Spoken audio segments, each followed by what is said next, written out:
ಇಂದಿನ ಕ್ಲಾಸಲ್ಲಿ ನಾವು 9ನೇ ತರಗತಿಯ ಭೌತಶಾಸ್ತ್ರದಲ್ಲಿ ಬಹಳ ಮುಖ್ಯವಾದಂತಹ ಅಧ್ಯಾಯವಾದ ಕೆಲಸ ಮತ್ತು ಶಕ್ತಿಯ ಬಗ್ಗೆ ಈ ವಿಡಿಯೋದಲ್ಲಿ ತಿಳ್ಕೊಳ್ಳೋಣ.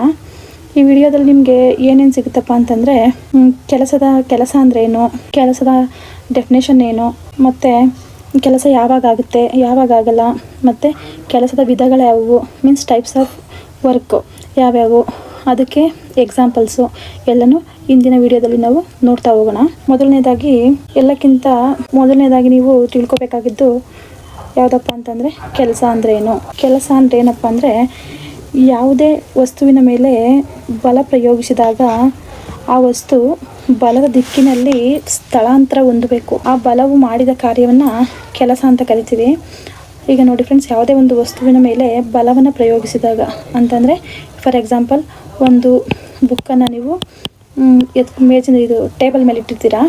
ಟೇಬಲ್ ಮೇಲಿಂದ ಒಂದು ಬುಕ್ಕನ್ನು ಬಲವನ್ನು ಪ್ರಯೋಗಿಸಿ ಹಿಂಗೆ ಬುಕ್ಕನ್ನ ತೆಗೆದು ಒಂದು ಸ್ವಲ್ಪ ಪಕ್ಕಕ್ಕೆ ಇಡ್ತೀರ. ಅಲ್ಲಿ ನೀವು ಬಲ ಪ್ರಯೋಗಿಸಿದ ಮೇಲೇ ಪ್ರಯೋಗಿಸಿದ್ರಿಂದನೇ ಬುಕ್ಕನ್ನ ಎತ್ಕೊಳ್ಳೋಕ್ಕಾಗಿದ್ದು.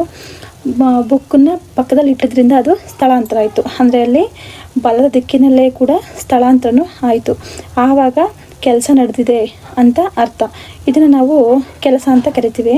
ಕೆಲಸ ಅಂದರೆ ಯಾವುದೇ ವಸ್ತುವಿನ ಮೇಲೆ ಬಲವನ್ನು ಪ್ರಯೋಗಿಸಿದಾಗ ಆ ವಸ್ತು ಬಲದ ದಿಕ್ಕಿನಲ್ಲಿ ಸ್ಥಳಾಂತರ ಅಂದರೆ ಡಿಸ್ಪ್ಲೇಸ್ಮೆಂಟ್ ಹೊಂದಿದಾಗ ಮಾತ್ರ ಅಲ್ಲಿ ಕೆಲಸ ನಡೆದಿರುತ್ತೆ.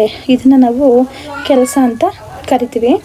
ಮತ್ತು ಈ ಕೆಲಸನ ಒಂದು ಸರಳ ರೂಪದಲ್ಲಿ ಹೇಳೋದಾದರೆ ಏನಂತ ಹೇಳ್ಬೋದಪ್ಪ ಅಂದರೆ, ಸರಳವಾಗಿ ಹೇಳಬೇಕು ಅಂತಂದರೆ, ಬಲನ ಪ್ರಯೋಗಿಸಿದಾಗ ಆ ವಸ್ತು ಸ್ಥಳಾಂತರ ಆಗುತ್ತಲ್ಲ, ಅದನ್ನೇ ಕೆಲಸ ಅಂತ ಕರಿತೀವಿ.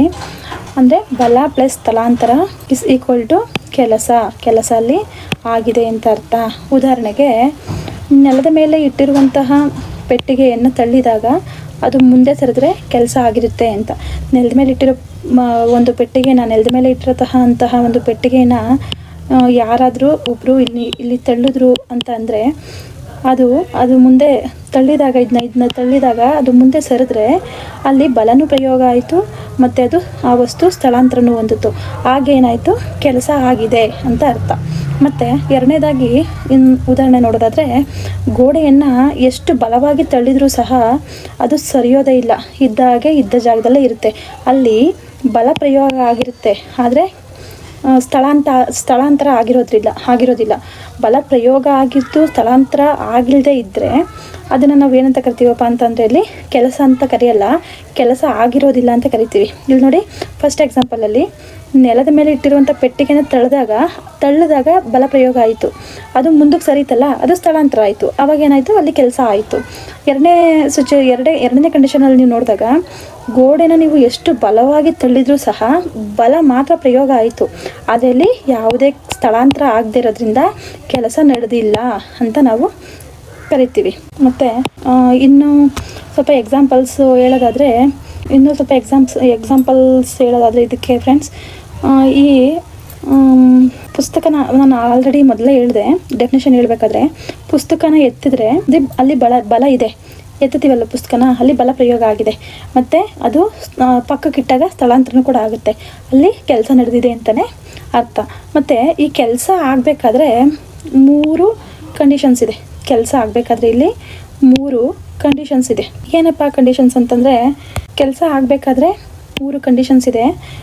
ಆ 3 ಕಂಡೀಷನ್ಸ್ ಏನಪ್ಪ ಅಂದರೆ, ಅಲ್ಲಿ ಒಂದನೇದು ಅಲ್ಲಿ ಬಲ ಪ್ರಯೋಗ ಆಗಿರಬೇಕು. ಏನಾಗಿರಬೇಕು, ಅಲ್ಲಿ ಬಲ ಪ್ರಯೋಗ ಆಗಿರಬೇಕು. ಮತ್ತು ಆ ವಸ್ತು ಬಲದ ದಿಕ್ಕಿನಲ್ಲೇ ಸ್ಥಳಾಂತರ ಹೊಂದಿರಬೇಕು. ಸ್ಥಳಾಂತರವನ್ನು ಹೊಂದಿರಬೇಕು. ಮತ್ತು ಆ ವಸ್ತು ಸ್ಥಳಾಂತರ ಆಗಿರಬೇಕು. ಒಂದನೇ ದಿನಲ್ಲಿ ಬಲ ಪ್ರಯೋಗ ಆಗಿರಬೇಕು, ಸ್ಥಳಾಂತರ ಇರಬೇಕು. ಆ ಸ್ಥಳಾಂತರ ಯಾವ ರೀತಿ ಇರಬೇಕಪ್ಪ ಅಂತಂದರೆ, ಬಲದ ದಿಕ್ಕಿನಲ್ಲಿ ಇರಬೇಕು. ಯಾವ ದಿಕ್ಕಿನಲ್ಲಿ ಇರಬೇಕು ಹೇಳಿ, ಬಲದ ದಿಕ್ಕಿನಲ್ಲಿ ಇರಬೇಕು. ಈ 3 ಕಂಡೀಷನ್ಸ್ ಇದ್ದರೆ ಮಾತ್ರ ಅಲ್ಲಿ ಕೆಲಸ ಆಗಿದೆ, ಕೆಲಸ ನಡೆದಿದೆ ಅಂತ ನಾವು ಹೇಳ್ತೀವಿ. ಮತ್ತು ನೆಕ್ಸ್ಟು, ಈ ಬಲದ ಸೂತ್ರ ಏನಪ್ಪ ಅಂತಂದರೆ, ಕೆಲಸ ಈಸ್ ಈಕ್ವಲ್ ಟು ಬಲ ಇಂಟು ಸ್ಥಳಾಂತರ. ಕೆಲಸ ಈಸ್ ಈಕ್ವಲ್ ಟು ಬಲ ಇಂಟು ಸ್ಥಳಾಂತರ. ಅಂದರೆ work is equal to force into displacement ಅಂತ. ಅಂದರೆ ಬಲ ಪ್ರಯೋಗಿಸಿದಾಗ ಸ್ಥಳಾಂತರ ಆಗುತ್ತೆ. ಆದ್ದರಿಂದ ಇದನ್ನ ಕೆಲಸದ ಸೂತ್ರವನ್ನು ಏನಂತ ಕರಿತೀವಪ್ಪ ನಾವು ಅಂತಂದರೆ ಬಲ ಇಂಟು ಸ್ಥಳಾಂತರ ಅಂತ ಕರಿತೀವಿ. ಏನಂತ ಕರಿತೀವಿ? ಬಲ ಇಂಟು ಸ್ಥಳಾಂತರ ಅಂತ ಕರಿತೀವಿ. Work is equal to force into displacement.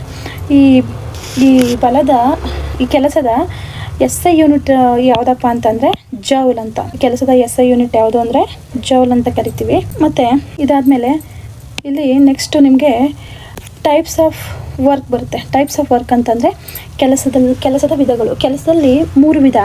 ಅವು ಯಾವ್ಯಾವಪ್ಪ ಅಂತಂದರೆ ಮೊದಲನೇದಾಗಿ ಧನಾತ್ಮಕ ಕೆಲಸ, ಎರಡನೇದಾಗಿ ಋಣಾತ್ಮಕ ಕೆಲಸ, ಮತ್ತು ಮೂರನೇದಾಗಿ ಶೂನ್ಯ ಕೆಲಸ. ಅಂದರೆ ಪಾಸಿಟಿವ್ ವರ್ಕ್, ನೆಗೆಟಿವ್ ವರ್ಕ್, ಮತ್ತು ಕೊನೆಯದಾಗಿ ಥರ್ಡ್ ಒನ್ನು ಝೀರೋ ವರ್ಕ್ ಅಂತ. ಇದರಲ್ಲಿ ಈ 3 ವಿಧಗಳಲ್ಲಿ ಮೊದಲನೇದಾಗಿ ನಾವು ಯಾವ ವಿಧನ ನೋಡೋಣ ಅಂತಂದರೆ ಇಲ್ಲಿ ಪಾಸಿಟಿವ್ ವರ್ಕನ್ನು ನೋಡೋಣ. ಪಾಸಿಟಿವ್ ವರ್ಕ್ ಅಂತ ಏನಪ್ಪ ಅಂದರೆ ಇಲ್ಲಿ ಬಲ ಮತ್ತು ಸ್ಥಳಾಂತರ, ಅಂದರೆ ಫೋರ್ಸು ಮತ್ತು ಡಿಸ್ಪ್ಲೇಸ್ಮೆಂಟು. ಬಲ ಮತ್ತು ಸ್ಥಳಾಂತರ, ಫೋರ್ಸ್ ಮತ್ತು ಡಿಸ್ಪ್ಲೇಸ್ಮೆಂಟು ಒಂದೇ ದಿಕ್ಕಿನಲ್ಲಿರಬೇಕು. ಒಂದೇ ದಿಕ್ಕಿನಲ್ಲಿದ್ದಾಗ ಮಾತ್ರ ಆಗುವಂತಹ ಕೆಲಸವನ್ನು ನಾವು ಧನಾತ್ಮಕ ಕೆಲಸ ಅಂತ ಕರಿತೀವಿ. ಫಾರ್ ಎಕ್ಸಾಂಪಲ್, ಪೆಟ್ಟಿಗೆನ ಮುಂದೆ ತಳ್ಳಿದಾಗ ಅದು ಮುಂದೆ ಸರಿದ್ರೆ, ಇಲ್ಲಿ ನಿಂತ್ಕೊಂಡು ಪೆಟ್ಟಿಗೆನ ಮುಂದೆ ತಳ್ಳಿದಾಗ ಅದು ಮುಂದೆ ಸರಿದ್ರೆ ಅದನ್ನು ಏನಂತ ಕರಿತೀವಪ್ಪ ಅಂದರೆ ಧನಾತ್ಮಕ ಕೆಲಸ ಅಂತ ಕರಿತೀವಿ. ಇಲ್ಲಿ ಬಲ ಮತ್ತು ಸ್ಥಳಾಂತರ ಒಂದೇ ದಿಕ್ಕಿನಲ್ಲಿರ್ತದೆ. ಒಂದೇ ದಿಕ್ಕಿನಲ್ಲಿದ್ದಾಗ ಮಾತ್ರ ಇದನ್ನು ಧನಾತ್ಮಕ ಕೆಲಸ, ಪಾಸಿಟಿವ್ ವರ್ಕ್ ಅಂತ ಕರಿತೀವಿ. ಫಾರ್ ಎಕ್ಸಾಂಪಲ್ಲು, ಪೆಟ್ಟಿಗೆಯನ್ನು ಮುಂದೆ ತಳ್ಳಿದಾಗ ಅದು ಮುಂದೆ ಸರಿಯುತ್ತೆ. ಇದನ್ನು ಧನಾತ್ಮಕ ಕೆಲಸ ಅಂತ ಕರಿತೀವಿ. ನೆಕ್ಸ್ಟು ಎರಡನೇದಾಗಿ ಋಣಾತ್ಮಕ ಕೆಲಸ ಅಂತಂದರೆ ಏನಪ್ಪ ಅಂದರೆ ನೆಗೆಟಿವ್ ವರ್ಕ್. ಅದು ಡೆಫಿನೇಷನ್ ಏನು ಅಂತ ನೋಡೋದಾದರೆ, ಬಲ ಮತ್ತು ಸ್ಥಳಾಂತರ ವಿರುದ್ಧ ದಿಕ್ಕಿನಲ್ಲಿ ಇದ್ದಾಗ ಆಗುವಂತಹ ಕೆಲಸವನ್ನು ನಾವು ಋಣಾತ್ಮಕ ಕೆಲಸ ಅಂತ ಕರಿತೀವಿ. ಉದಾಹರಣೆಗೆ, ಚಲಿಸುತ್ತಿರುವ ಬಾಲನ್ನು ಹಿಡಿಯುವಾಗ, ಈಗ ಒಬ್ಬ ಕ್ರಿಕೆಟ್ ಆಡ್ತಿರ್ತಾರೆ. ಕ್ರಿಕೆಟ್ ಆಡಬೇಕಾದ್ರೆ ಫೀಲ್ಡಿಂಗ್ ಮಾಡ್ತಿರ್ತಾರಲ್ಲ, ಅವರು ಸ್ಪೀಡಾಗಿ, ಈಗ ಬ್ಯಾಟ್ಸ್ಮನ್ನು ಬಾಲ್ನ ಹೊಡೆದಾಗ ಅದು ಸ್ಪೀಡಾಗಿ ಮೂವ್ ಆಗುತ್ತಲ್ಲ, ಆ ಮೂವ್ ಆಗುವಾಗ ಆ ಬಾಲು ತುಂಬ ಫೋರ್ಸಾಗಿ ಮೂವ್ ಆಗ್ತಿರುತ್ತಲ್ಲ, ಆ ಬಾಲ್ನ ತಡೆದು ಹಿಡಿತಾರಲ್ಲ, ಅದು ಋಣಾತ್ಮಕ ಕೆಲಸ. ಅದು ಬಲ ಮತ್ತು ಸ್ಥಳಾಂತರ ಎರಡೂ ವಿರುದ್ಧ ದಿಕ್ಕಿನಲ್ಲೇ ಆಗುತ್ತೆ. ಆಗ ಅದನ್ನು ನಾವೇನಂತ ಕರಿತೀವಿ ಅಂತಂದರೆ ಋಣಾತ್ಮಕ ಕೆಲಸ ಅಂತ ಕರಿತೀವಿ. ಮತ್ತು ಕೊನೆಯದಾಗಿ ನೋಡೋದಾದರೆ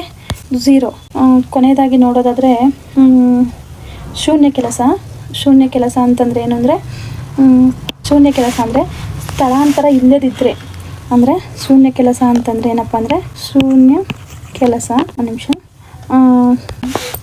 ಕೆಲಸ ಲಾಸ್ಟ್ ಒನ್ನು.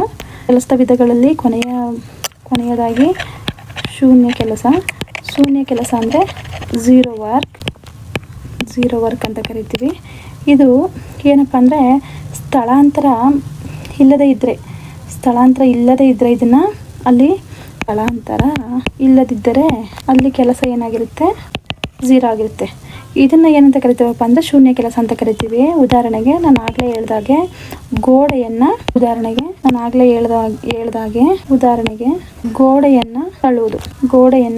ತಳ್ಳುವುದು. ಈ ಗೋಡೆನ ತಳ್ಳಿದಾಗ ಅಲ್ಲಿ ಬಲ ಪ್ರಯೋಗ ಆಗಿರುತ್ತೆ, ಆದರೆ ಕೆಲಸ ನಡೆದಿರಲ್ಲ. ಯಾಕೆಂದರೆ ಡಿಸ್ಪ್ಲೇಸ್ಮೆಂಟ್ ಆಗಿಲ್ಲದೆ ಇರೋದ್ರಿಂದ ಕೆಲಸ ನಡೆದಿರಲ್ಲ. ಅದಕ್ಕೆ ಇಲ್ಲಿ ಕೆಲಸ ಝೀರೋ ಆಗಿರುತ್ತೆ, ಇಲ್ಲಿ ಬಲ ಪ್ರಯೋಗ ಆಗಿರುತ್ತೆ, ಆದರೆ ಸ್ಥಳಾಂತರ ಆಗಿರುವುದಿಲ್ಲ. ಆದ್ದರಿಂದ ಇಲ್ಲಿ ಕೆಲಸ ಏನಾಗಿರುತ್ತಪ್ಪ ಅಂತಂದರೆ ಕೆಲಸ 0 ಆಗಿರುತ್ತೆ. ಆದ್ದರಿಂದ ಇದನ್ನು ನಾವೇನಂತ ಕರಿತೀವಪ್ಪ ಅಂದರೆ ಶೂನ್ಯ ಕೆಲಸ ಅಂತ ಕರಿತೀವಿ. ಶೂನ್ಯ ಕೆಲಸ ಮೀನ್ಸ್ ಝೀರೋ ವರ್ಕ್ ಅಂತ ಕರಿತೀವಿ. ನಾವು ಹಿಂದಿನ ತರಗತಿಯಲ್ಲಿ ಕೆಲಸ ಅಂದ್ರೇನು, ಕೆಲಸದ ವಿಧಗಳು ಯಾವ್ಯಾವು, ಕೆಲಸದ ಸೂತ್ರ ಏನು, ಕೆಲಸದ ಯೂನಿಟ್ ಏನು ಅನ್ನೋದ್ರ ಬಗ್ಗೆ ತಿಳ್ಕೊಂಡ್ವಿ. ಮತ್ತು ಅದಕ್ಕೆ ಉದಾಹರಣೆಗಳು